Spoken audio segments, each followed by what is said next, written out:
ছাত্ৰ-ছাত্ৰীসকল আজি আমি সমাজ বিজ্ঞানৰ প্ৰথম খণ্ডৰ মানে ইতিহাস খণ্ডৰ প্ৰথম অধ্যায়টো সম্পৰ্কে আলোচনা কৰিম। এইটো তোমালোকে জানা বংগ বিভাজন আৰু স্বদেশী আন্দোলন এই সম্পৰ্কে। বংগ বিভাজন ভাৰতৰ স্বাধীনতা আন্দোলনৰ এটা অতি গুৰুত্বপূৰ্ণ অধ্যায়। এই বংগ বিভাজন সংঘটিত হৈছিল এই সময়ৰ ভাৰতৰ ভাইসৰয় লৰ্ড নেথানিয়েল কাৰ্জনৰ শাসনকালত 1905 চনত। তেওঁ আচলতে 1899 চনৰ পৰা 1905 চনলৈ ভাৰতৰ ভাইসৰয় আছিল আৰু ভাইসৰয় সেই সময়ত গভৰ্ণৰ জেনেৰেল বুলিও কোৱা হৈছিল।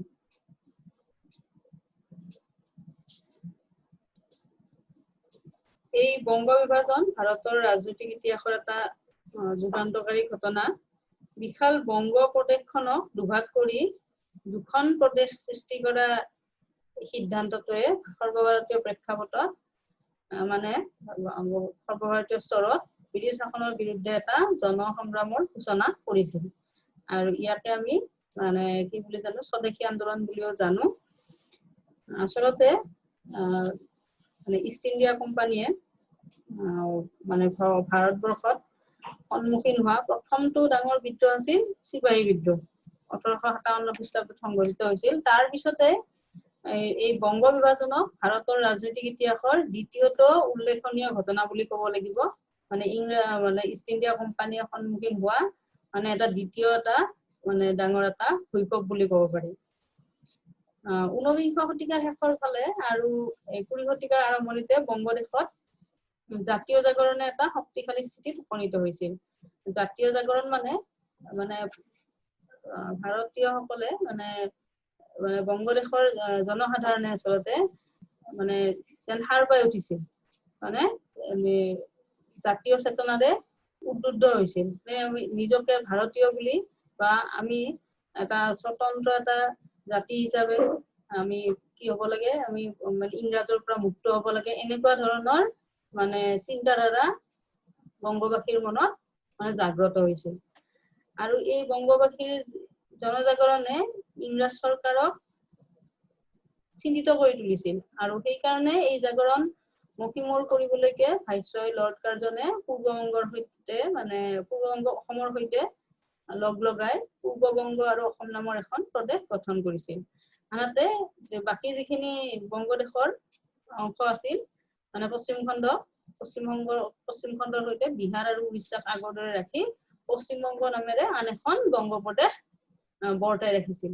বংগ বিভাজনক কেন্দ্ৰ কৰি সমগ্ৰ দেশ ঐক্যবদ্ধ হৈছিল আৰু ভাৰতীয়ৰ মনত জাতীয় চেতনাৰ ক্ষেত্ৰত এটা নতুন যুগৰ সূচনা হৈছিল। প্ৰকৃতপক্ষে ব্ৰিটিছ শাসনৰ বিপক্ষে বংগভংগ বিৰোধী আন্দোলনটো আছিল সৰ্বভাৰতীয় পৰ্যায়ৰ প্ৰথমটো সক্ৰিয় জাতীয় সংগ্ৰাম। আমি এইটো অধ্যায়ত বংগ বিভাজনৰ ঐতিহাসিক পটভূমি আৰু স্বদেশী আন্দোলনৰ বিষয়ে মানে আলোচনা কৰিম। এই বংগ বিভাজনক মানে বংগদেশখনক দুভাগত বিভক্ত কৰালৈ মানে বংগদেশত খুব ডাঙৰ মানে আন্দোলন হৈছিল আৰু তাক মানে পিছলৈ স্বদেশী আন্দোলন হিচাপে এই আন্দোলনটো জনাজাত হৈছিল। এতিয়া আমি মানে কেনেকে ইংৰাজসকলে ভাৰতত মানে তেওঁলোকৰ ৰাজনৈতিক স্থিতি সবল কৰিবলৈ সক্ষম হ'ল সেই সম্পৰ্কে অলপমান মানে আমি মানে পিছলৈ ঘূৰি যাওঁ। 1757 চনত হৈছিল পলাশী যুদ্ধ। আমি আগতে পাইছো পলাশী যুদ্ধ হৈছিলে বংগৰ নবাব চিৰাজউদ্দৌলা আৰু ইষ্ট ইণ্ডিয়া কোম্পানীৰ মাজত। আৰু এই যুদ্ধত কি হৈছিলে, ইষ্ট ইণ্ডিয়া কোম্পানীৰ হাতত ইষ্ট ইণ্ডিয়া কোম্পানীৰ নেতৃত্ব দিছিলে ৰবাৰ্ট ক্লাইভে। এই ৰবাৰ্ট ক্লাইভৰ হাতত মানে বংগৰ নবাব চিৰাজউদ্দৌলা পৰাজিত হৈছিল আৰু এই যুদ্ধ মানে যুদ্ধ জয়ৰ সুবিধা লৈ মানে ইষ্ট ইণ্ডিয়া কোম্পানীয়ে বংগদেশত উপনী ঘটিছিল। তাৰ পিছত 1765 চনত হৈছিল এলাহাবাদ সন্ধি। এই সন্ধি মোগল সম্ৰাট শ্বাহ আলম আৰু ৰবাৰ্ট ক্লাইভৰ মাজত সম্পন্ন হৈছিল আৰু এই সন্ধিৰ যোগেদি ইষ্ট ইণ্ডিয়া কোম্পানীয়ে বংগদেশৰ লগতে বিহাৰ আৰু উৰিষ্যাৰ ওপৰতো ৰাজনৈতিক কৰ্তৃত্ব লাভ কৰিছিল তাৰ পিছত এই মানে কি হৈছিল বংগ বিহাৰ আৰু উৰিষ্যা মানে কি হৈছিল একেলগে বংগ প্ৰদেশত অন্তৰ্ভুক্ত হৈছিল এতিয়া আমি বংগ বিভাজনৰ পটভূমিলৈকে যাওঁ 1905 চনত বংগ বিভাজন হৈছিল পটভূমিলৈকে যাওঁ এই প্ৰথমতে আমি এই ক্ষেত্ৰত ক'ব লাগিব 1773 খ্ৰীষ্টাব্দত ইংলেণ্ডৰ চৰকাৰে প্ৰৱৰ্তন কৰা নিয়ন্ত্ৰণকাৰী আইন সম্পৰ্কে এই আইন প্ৰৱৰ্তন কৰি ইংলেণ্ডৰ চৰকাৰে বংগ প্ৰেসিডেন্সিৰ গভৰ্ণৰ পদটো গভৰ্ণৰ জেনেৰেল পদলৈ উন্নীত কৰিছিল আমি মানে আগৰ পৰাই ষষ্ঠ শ্ৰেণীৰ পৰাই ক্ৰমে ক্ৰমে পাই আহিছো কেনেদৰে মানে ইংৰাজে ভাৰতবৰ্ষত ব্যৱসায় কৰিবলৈ আহি ভাৰতবৰ্ষত ফুকনি পুতিবলৈ সক্ষম হ'ল আৰু লগতে ভাৰতবৰ্ষৰ ইখনৰ পিছত সিখন ঠাই নিজৰ মানে হস্তগত কৰি কেনেদৰে ভাৰতৰ মানে এটা সময়ত সৰ্বসৰ্বা হৈ পৰিল ভাৰতবৰ্ষ মানে শাসন কৰিবলৈ সক্ষম হ'ল প্ৰায় 200 বছৰ ধৰি আমি এই মানে ইংৰাজৰ অধীনত আছিলো গতিকে প্ৰথমতে আমি ক'ব লাগিব ৰবাৰ্ট ক্লাইভৰ মানে কথালৈ গভৰ্ণৰ ৰবাৰ্ট ক্লাইভৰ ভাৰতবৰ্ষত দ্বিতীয়টো কাৰ্যকাল আছিল 1765 খ্ৰীষ্টাব্দলৈ এই ৰবাৰ্ট ক্লাইভৰ দিনৰ পৰা লৰ্ড ডেলাউচিৰ সময়লৈকে প্ৰায় সমগ্ৰ ভাৰতবৰ্ষত ব্ৰিটিছ সাম্ৰাজ্যবাদৰ উপনিবেশ স্থাপন হোৱাৰ পিছত কলিকতা বোম্বাই আৰু মাদ্ৰাজ ইষ্ট ইণ্ডিয়া কোম্পানী তিনিটা ঘাই শাসন কেন্দ্ৰত পৰিণত হৈছিল আৰু প্ৰত্যেকটো কেন্দ্ৰৰ সৰ্বোচ্চ শাসক গৰাকীক প্ৰেসিডেন্ট বিষয়ভাগ দিয়া হৈছিল আৰু প্ৰেসিডেন্টৰ তলতীয়া শাসন যন্ত্ৰটোক প্ৰেসিডেন্সি হিচাপে জনাজাত হৈছিল সেইকাৰণে মানে কি কয় আমি মানে Bombay presidency Madras presidency Calcutta presidency আমি এনেদৰে জানো আৰু কলিকতাৰ সেই সময়ৰ নামটো আছিল ফৰ্ট উইলিয়াম এই 1773 খ্ৰীষ্টাব্দৰ নিয়ন্ত্ৰণকাৰী আইনৰ দ্বাৰা কি কৰিলে বোম্বাই আৰু মাদ্ৰাজৰ গভৰ্ণৰ দুগৰাকী ফৰ্ট উইলিয়ামৰ গভৰ্ণৰ জেনেৰেলৰ তলতীয়া কৰা হৈছিল অৰ্থাৎ মানে ফৰ্ট উইলিয়ামৰ গভৰ্ণৰ গৰাকী মানে সৰ্বোচ্চ মানে ক্ষমতাৰ অধিকাৰী হৈছিল শাসনৰ মানে ক্ষেত্ৰত বিশাল কৰ্তৃত্ব লাভ কৰিছিল আৰু গতিকে গভৰ্ণৰ জেনেৰেল গৰাকীয়ে মানে মূল শাসনকৰ্তা বুলি আমি ক'ব পাৰো মূল শাসনকৰ্তা হিচাপে তেওঁক মানে নিয়োগ কৰা হৈছিল গতিকে বংগদেশৰ যেহেতু শাসনকৰ্তা গৰাকীক মানে গভৰ্ণৰ গৰাকীক যেহেতু গভৰ্ণৰ জেনেৰেললৈ উন্নীত কৰা হ'ল গতিকে কি কৰিলে ইংৰাজ চৰকাৰে বংগ প্ৰদেশৰ শাসনৰ দায়িত্ব এগৰাকী লেফটেনেণ্ট গভৰ্ণৰৰ হাতত অৰ্পণ কৰিলে কিন্তু মানে যদিও লেফটেনেণ্ট গভৰ্ণৰৰ হাতত অৰ্পণ কৰিলে কিন্তু উত্তৰ আৰু পূব ভাৰতৰ বিশাল এলেকা আৱৰি ৰখা বংগ প্ৰদেশৰ সুশাসন এজন লেফটেনেণ্ট গভৰ্ণৰৰ দ্বাৰা বৰ্তাই ৰখাটো সম্ভৱ হৈ উঠা নাছিল এতিয়া এই যে আমি পালো মানে গভৰ্ণৰ জেনেৰেলৰ পদবীৰ সৃষ্টি কৰিলে এতিয়া সেই অনুযায়ী মানে প্ৰথম গভৰ্ণৰ জেনেৰেল আছিল ৱাৰেন হেষ্টিংছ তেওঁ 1772 পৰা 1785 চনলৈকে আছিল ৱাৰেন হেষ্টিংছ হ'ল আৰু মনত ৰাখিবা মানে ইষ্ট ইণ্ডিয়া কোম্পানীৰ মানে প্ৰথমজন গভৰ্ণৰ জেনেৰেল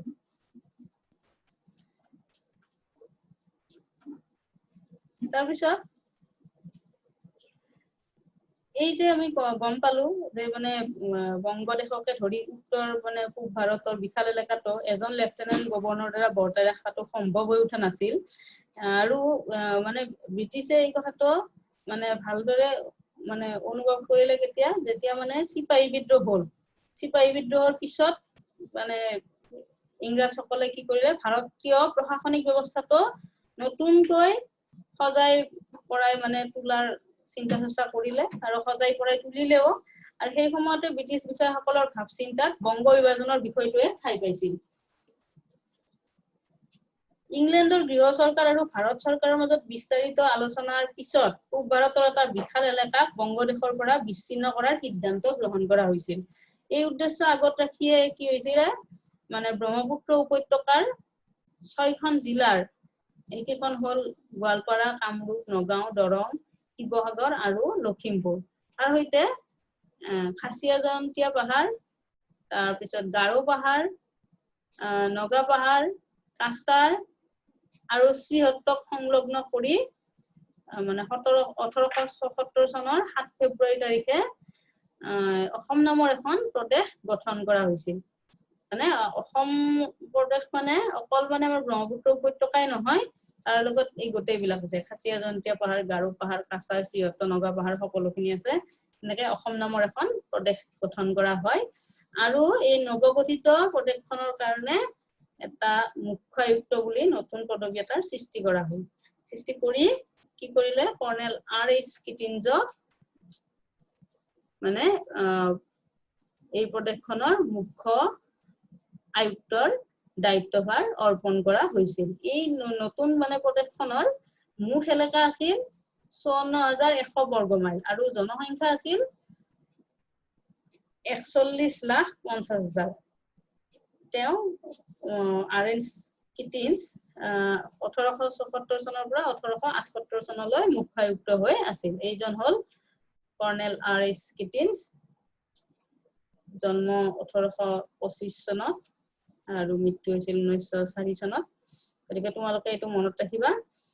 কোনো ঐতিহাসিকৰ মতে এই যে মানে বংগপ্ৰদেশৰ অসম প্ৰদেশৰ মানে প্ৰশাসনৰ দায়িত্বভাৰ অৰ্পণ কৰাৰ কাৰণে এই মুখ্য আয়ুক্ত পদবীটো সৃষ্টি কৰিলে, এইটোৱে মানে বংগ বিভাজনৰ প্ৰথমটো পদক্ষেপ বুলি মানে ক'ব খোজে কোনো ঐতিহাসিকে। এই মানে বংগ বিভাজনৰ ক্ষেত্ৰত লৰ্ড কাৰ্জনক দুজন ইংৰাজ বিষয়াই সহায় কৰিছিল। তাৰ এজন আছিল এন্ড্ৰু ফ্ৰেজাৰ, তেওঁ আছিল মধ্যপ্ৰদেশৰ মুখ্য আয়ুক্ত, এইজন এন্ড্ৰু ফ্ৰেজাৰ। তাৰপিছত অন্য এজন আছিল অসমৰ মুখ্য আয়ুক্ত জন ব্যামফিল্ড ফুলাৰ। তেওঁ 1902 চনৰ পৰা 1905 চনলৈকে অসমৰ মুখ্য আয়ুক্ত হৈছিল। এই ফ্ৰেজাৰে 1901 খ্ৰীষ্টাব্দত মানে এন্ড্ৰু ফ্ৰেজাৰে মধ্যপ্ৰদেশ আৰু বংগদেশৰ ভৌগোলিক সীমাৰ পৰিৱৰ্তন কৰাৰ প্ৰস্তাৱ ভাইসৰয় লৰ্ড কাৰ্জনক দিছিল। আৰু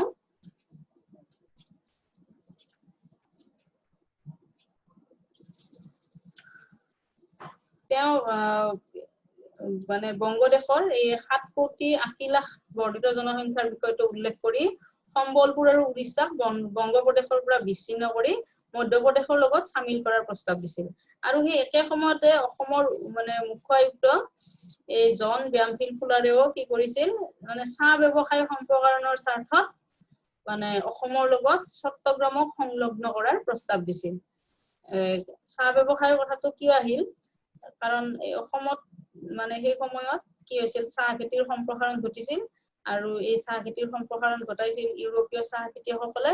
তেওঁলোকে ব্যৱসায়িক সা সুবিধাৰ কাৰণে মানে সামুদ্ৰিক জলপথ বিচাৰি বংগদেশৰ চট্টগ্ৰামলৈকে অসমৰ ভৌগোলিক সীমা সম্প্ৰসাৰণৰ প্ৰস্তাৱ মানে আগবঢ়াইছিল।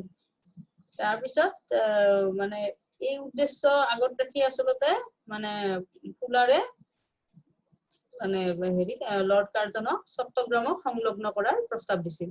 লৰ্ড কাৰ্জনে ফ্ৰেজাৰ আৰু ফুলাৰ দুয়োজনৰে প্ৰস্তাৱ মনোযোগেৰে অধ্যয়ন কৰিছিল। প্ৰস্তাৱ দুটা তেওঁৰ মনোভূত হৈছিল আৰু তাক কাৰ্যকৰী কৰাৰ ইচ্ছা প্ৰকাশ কৰিছিল। এতিয়া আমি এটা কথা গম পালো যে মানে কি হল, মানে 1877 চনত মানে অসম প্ৰদেশৰ দায়িত্বভাৰ কাক দিয়া হল, মানে মুখ্য আয়ুক্তক দিয়া হল, মুখ্য আয়ুক্ত পদবীটো সৃষ্টি কৰি দিয়া হল। তাৰ আগলৈকে 1874 খ্ৰীষ্টাব্দৰ আগলৈকে মানে অসম তথা উত্তৰ পূৰ্বাঞ্চলক কোনে শাসন কৰিছিল, সেয়া শাসন কৰিছিল মানে বংগদেশৰ লেফটেনেণ্ট গভৰ্ণৰে শাসন কৰিছিল। এতিয়া আমি ব্ৰিটিছৰ অধীনলৈ উত্তৰ পূৰ্বাঞ্চলৰ অঞ্চলসমূহ মানে কেতিয়া গ'ল, মানে ব্ৰিটিছে কেতিয়া অধিকাৰ কৰি ললে সেই সম্পৰ্কে আমি অলপ চকু ফুৰাও। আমি নৱম শ্ৰেণীতে এই সম্পৰ্কে পাই আহিছো। 1826 চনৰ 24 ফেব্ৰুৱাৰী তাৰিখে হোৱা ইয়াণ্ডাবু সন্ধি অনুসৰি অসম তথা ব্ৰহ্মপুত্ৰ উপত্যকাটো ব্ৰিটিছৰ অধীন হৈছিল। তাৰপিছত 1832 চনত খাচাৰ ব্ৰিটিছৰ অধীনলৈ যায়। 1835 চনত জয়ন্তীয়া পাহাৰ ব্ৰিটিছৰ অধীনস্থ হৈছিল। তাৰপিছত 1839 চনত মটক আৰু কটীয়া ৰাজ্য, 1843 চনত খামতি ৰাজ্য ব্ৰিটিছৰ হাতলৈ গৈছিল 1843 চনতে আকৌ চিংফৌ ৰাজ্য ব্ৰিটিছৰ অধীন হৈছিল আৰু 1854 চনত নগা পাহাৰ ব্ৰিটিছৰ তলতীয়া হৈছিল গতিকে এনেদৰে ক্ৰমে ক্ৰমে কি হৈছিল সমগ্ৰ আমাৰ মানে পূৰ্বাঞ্চল মানে ব্ৰিটিছৰ অধীনলৈ গৈছিল আৰু সেই সময়ত এই যে 1874 চনলৈকে মানে কি আছিল বংগদেশৰ মাটিকালি কিমান আছিল 2,53,000 বৰ্গ মাইল আছিল আৰু জনসংখ্যা আছিল 4,60,60,00,000 এই গতিকে আমি গম পালো যে এই বিশাল এলেকাটো মানে বংগদেশ আৰু বংগদেশৰ লগতে আমাৰ গোটেই মানে উত্তৰ পূৰ্বাঞ্চলটো কি হৈছিল বংগদেশৰ লেফটেনেন্ট গভৰ্ণৰৰ যোগেদি পৰিচালিত হৈছিল গতিকে কিমান বিশাল এটা এলেকা আছিল গতিকে এই বিশাল এলেকাটো আসলতে মানে লেফটেনেন্ট গভৰ্ণৰৰ দ্বাৰা মানে শাসন মানে হেৰি কৰাটো সম্ভৱপৰ নাছিলে সেই কাৰণে এটা নতুন পদবী সৃষ্টি কৰিলে আৰু সেইটো আমি গম পালো অসম প্ৰদেশৰ শাসনভাৰ দিলে মুখ্য আয়ুক্ত গতিকে এইটো আমি প্ৰথম পদক্ষেপ বুলি গম পালো বংগভংগৰ গতিকে আজি আমি কি কি কথা শিকিলো যে লৰ্ড লেথান্ডিয়াল কাৰ্জনৰ শাসনকালত বংগ বিভাজন হৈছিল তাৰ পিছত কি হল তাৰ আগতে মানে ফৰ্ট উইলিয়ামৰ গভৰ্ণৰ জেনেৰেল পদলৈ উন্নীত কৰা হৈছিল 1773 খ্ৰীষ্টাব্দত মানে নিয়ন্ত্ৰণকাৰী আইন অনুসৰি তাৰ পিছত বংগদেশৰ শাসনভাৰ কাক দিয়া হৈছিল লেফটেনেন্ট গভৰ্ণৰক দিয়া হৈছিল অসম প্ৰদেশ কেনেদৰে গঠন হৈছিল কিনি আমি আজি গম পালো তাৰ পিছত উত্তৰ পূৰ্বাঞ্চল কেনেদৰে ব্ৰিটিছৰ তলতীয়া হৈছিল কেতিয়া গল ব্ৰিটিছৰ তললৈ আমি সেইখিনি কথা গম পালো আজি মই কেইটামান সৰু হোমৱৰ্ক দিছো প্ৰথমটো দিছো বংগ বিভাজন কোন গৰাকী ভাইসৰয় শাসনকালত সংঘটিত হৈছিল এক নম্বৰ দিছো দ্বিতীয়টো দিছো অসমৰ প্ৰথম মুখ্য আয়ুক্ত কোন আছিল তৃতীয়টো বংগ বিভাজনত সহায় কৰা ইংৰাজ বিষয়াজনৰ নাম কি আছিল চতুৰ্থটো দিছো চিপাহী বিদ্ৰোহ কেতিয়া হৈছিল আৰু পঞ্চমটো দিছো কেতিয়াৰ পৰা বংগৰ গভৰ্ণৰ পদটো গভৰ্ণৰ জেনেৰেল পদলৈ উন্নীত কৰা হৈছিল এইখিনি কৰি তোমালোকে মোক দেখুৱাবা আমি বাকিখিনি মানে বংগ বিভাজনৰ পিছৰ ঠাখিনি আমি ইয়াৰ পিছৰ ক্লাছত আলোচনা কৰিম আজিলৈ মোৰ পাঠ ইমানতে